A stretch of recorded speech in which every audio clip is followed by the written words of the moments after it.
Bismillahirrahmanirrahim.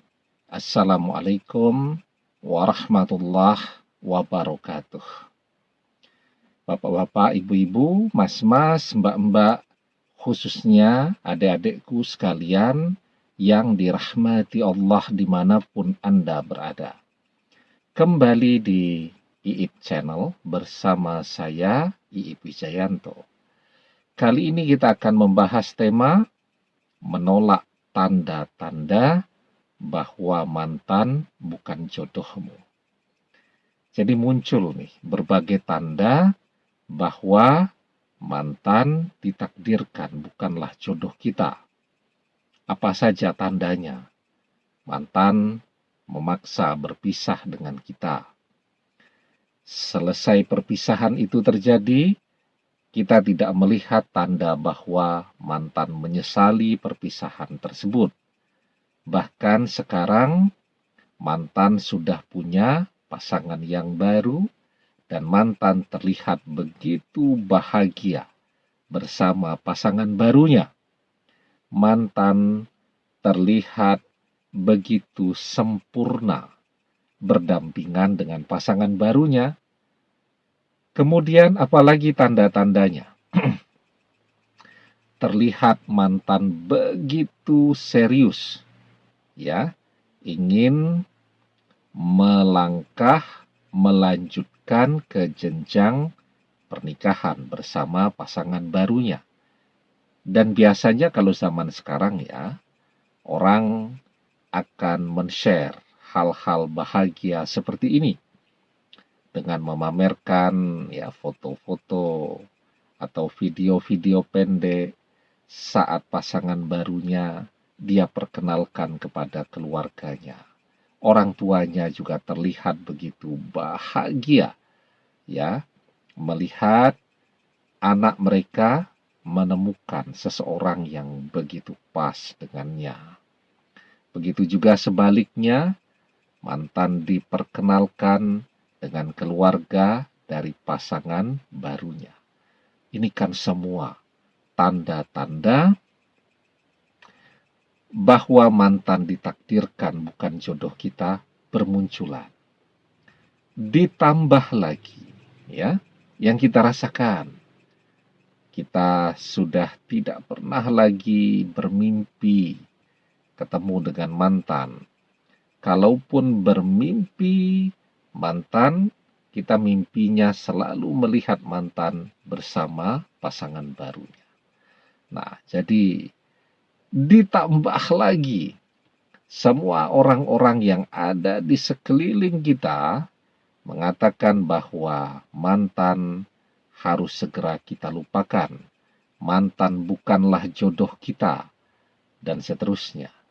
Jadi lengkap sudah semua tanda bahwa mantan ditakdirkan bukan jodoh kita. Tetapi kita masih sangat mencintainya. Ya, kita selalu berharap agar dia kembali bersama kita lagi. Dan kita selalu berharap agar mantan menjadi jodoh kita selamanya. Apa yang bisa kita lakukan untuk menolak semua tanda-tanda ini? Sebelum kita bahas lagi lebih jauh, jangan lupa yang belum subscribe untuk memencet tombol subscribe dan menyalakan lonceng notifikasi agar Anda selalu mendapatkan pemberitahuan video-video terbaru dari channel kesayangan kita ini. Dengan subscribe, doa-doa kita selalu terhubung sehingga kita selalu bisa berdoa bersama-sama ya. Dan jangan lupa subscribe itu gratis ya. Nah, sekarang apa yang bisa kita lakukan? Kita ngejar-ngejar mantan. Ya, bagi mantan kehadiran kita sekarang adalah gangguan. Semakin kita kejar, dia akan menolak kita habis-habisan. Dan sekarang tidak cuma mantan, keluarganya pun akan menolak dan melawan kehadiran kita. Jadi yang kita hadapi sekarang tidak cuma mantan, tetapi juga keluarga besar mantan, juga keluarga besarnya orang ketiga, sementara kita betul-betul sendirian. Nah, jadi ngejar-ngejar mantan, apalagi mantan sudah sangat serius bersama pasangan barunya, itu tidak akan membuat mantan tersentuh, tidak akan membuat mantan jatuh cinta kembali kepada kita. Justru kehadiran kita akan memperbesar rasa tidak suka di dalam hati mantan kepada kita. Nah, jadi apa yang harus kita lakukan? Yang pertama, kalau kita sudah melihat mantan begitu serius dengan pasangan barunya, dan kita pun sudah merasakan ditolak berkali-kali, bahkan cuma untuk ketemu saja, sekedar pengen dengar suaranya saja pun kita ditolak, maka yang harus kita lakukan adalah berhenti ngejar-ngejar mantan. Kita menjauh, ya, seperti halnya ketika badai datang. Kalau kita tidak mau terkena badai, tentu kita harus menjauh. Ketika seperti halnya hujan turun, kalau kita tidak mau kehujanan, ya jangan keluar rumah dulu. Nah, kita menjauh, ya. Tetapi kita menjauh, ya. Sekarang kita berusaha memaksimalkan satu-satunya cara yang masih kita miliki, yang namanya takdir. Apalagi tanda-tandanya sudah bermunculan, ya. Kita mungkin pernah ya mencoba menolak takdir. Apa?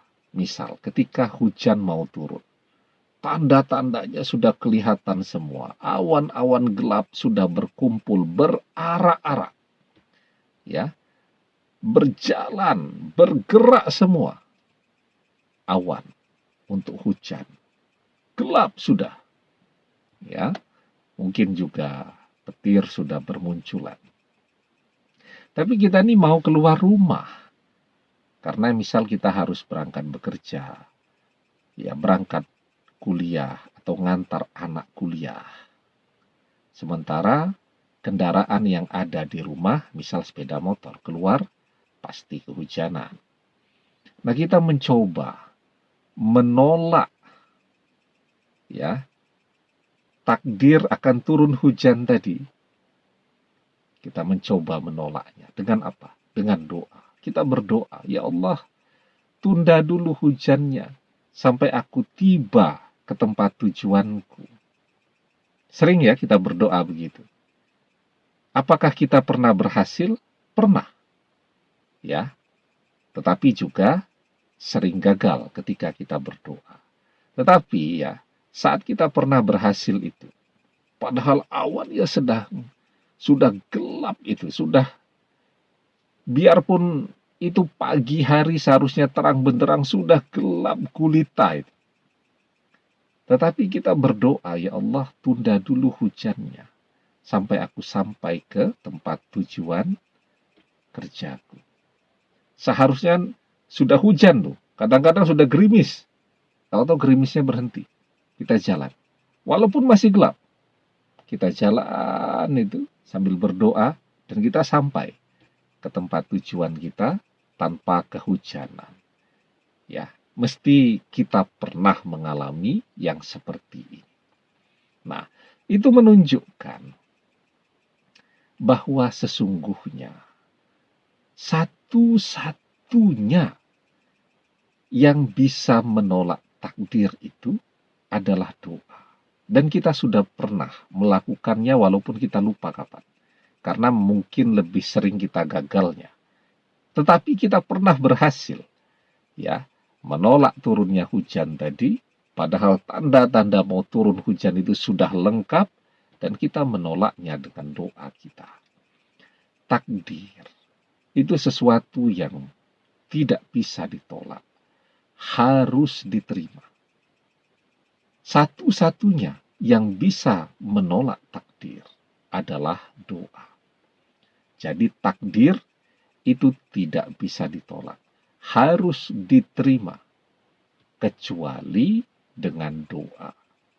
La yaruddul qada'a illa doa. Tidak ada yang bisa menolak takdir atau mengubah takdir illa doa, kecuali doa. Jadi jelas ya, satu-satunya jalan, satu-satunya cara yang kita miliki pada saat ini untuk menolak takdir, kalau mantan ini takdirnya berjodoh dengan pasangan barunya itu, adalah dengan doa. Apa manfaat doa itu? Yang pertama, bisa jadi Allah kabulkan. Seperti tadi, ya, seperti tadi ketika tanda-tanda mau hujan, kita tolak dengan doa kita. Allah kabulkan. Hujannya tidak jadi. Atau hujannya tertunda. Ya, kita sampai di tempat tujuan, hujannya baru turun. Nah, jadi satu bisa jadi langsung Allah kabulkan. Mantan gagal berjodoh dengan orang ketiga. Atau doa-doa tadi, ya, Allah tunda dulu. Jadi Allah tunda sementara mantan sepertinya jalan terus dengan pasangan barunya, tetapi tidak lama kemudian mereka berpisah. Bisa juga demikian. Atau yang ketiga, dari doa kita itu Allah gantikan dengan sesuatu yang jauh lebih baik lagi. Misal kita ketemu dengan seseorang yang jauh lebih sempurna, lebih baik, lebih menarik, mencintai kita, menyayangi kita. Jauh lebih sempurna daripada mantan yang kita mencintai dia, dia mencintai kita, yang ketika kita bersama dia, kita akan melupakan rasa cinta kita kepada mantan. Ya, nah, jadi sekarang ketika tanda-tanda kita tidak berjodoh dengan mantan bermunculan, tidak usah ngejar-ngejar mantan lagi, karena kehadiran kita tidak diinginkan. Kalau kita memang masih mencintai dia, perkuat, perbanyak, tingkatkan kualitas doa-doa kita. Insya Allah doa kita terkabul, mantan kembali berjodoh dengan kita. Kalaupun ya mantan ini kalau berjodoh dengan kita ternyata banyak mudaratnya di depan sana, ujung-ujungnya bercerai juga, Allah Maha Tahu, maka akan Allah gantikan dengan seseorang yang jauh lebih baik daripada mantan. Seseorang yang akan membawakan kebahagiaan bagi kita dunia akhirat. Demikian, semoga bermanfaat. Wallahu a'lam bissawab, billahi taufik wal hidayah.